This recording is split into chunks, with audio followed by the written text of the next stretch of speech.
Jokowi hentikan sejumlah proyek strategis nasional.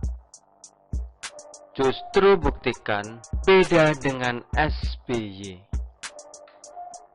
Dilansir dari sejumlah situs berita, pemerintah akan menghentikan sejumlah proyek strategis nasional.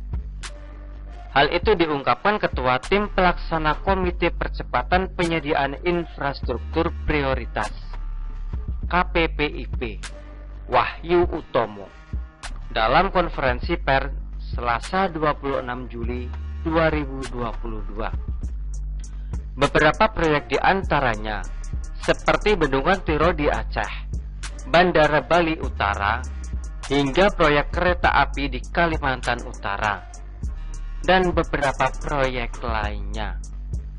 Apa penyebabnya? Alasannya bermacam-macam.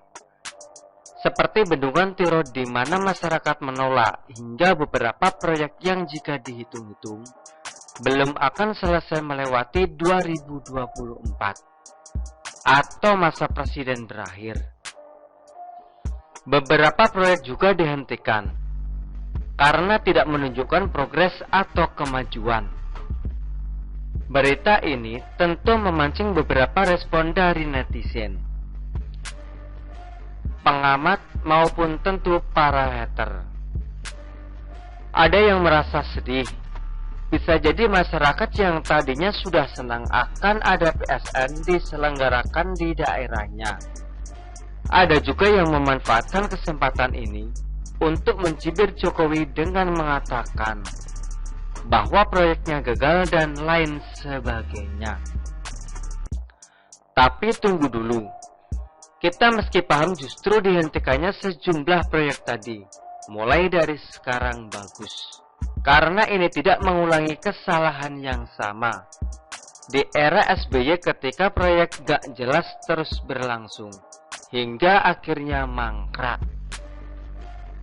Jika mau nakal, bisa saja Jokowi membiarkan para bawahannya seperti era SBY, yaitu menggelontorkan dana proyek walau belum jelas selesai atau tidak.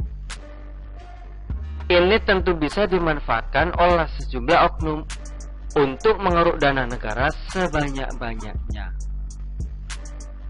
Tapi ini sebaliknya. Jokowi justru ketat. Pemerintah tidak akan menghambur-hamburkan dana untuk proyek yang dirasa tidak akan selesai. Berbeda dengan era SBY, di mana para pihak kontraktor atau pendukung proyek memanfaatkan aji mumpung hingga masa jabatan benar-benar habis. APBN benar-benar diperah. Era Jokowi justru kebalikannya.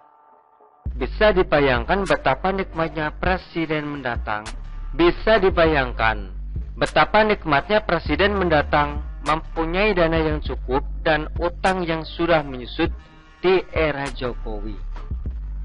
Sebagai informasi, utang luar negeri Indonesia menyusut pada Mei 2022 kemarin.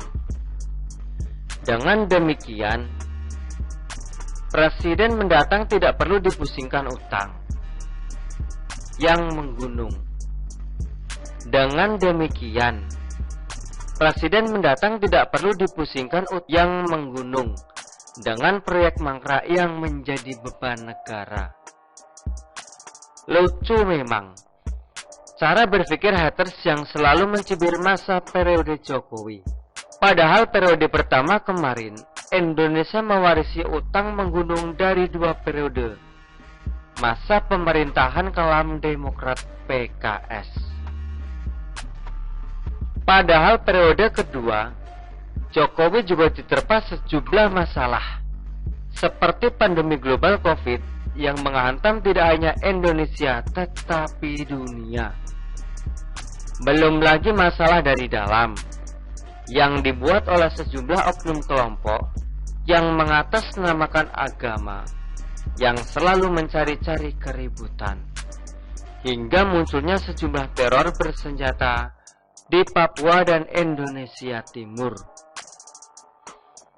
Di tengah-tengah situasi itu, 2 periode Jokowi, Indonesia masih melaluinya dengan baik. termasuk membebaskan Freeport dari cengkraman Amerika, hingga selesainya gelaran Asian Games dan proyek MRT. Indonesia bahkan tidak mengimpor beras sama sekali selama 3 tahun berturut-turut. Sebagai data tambahan hingga Juni 2022, 130 proyek strategis nasional berhasil dituntaskan. Luar biasa. Yakin mau bandingin dengan JIS yang baru launching pagarnya ambruk? Itu juga satu stadion doang. Akankah AB yang digadang-gadang kombinasi dari 5 presiden, menurut pendukungnya itu memang selevel dengan Jokowi? Atau ada pilihan lain?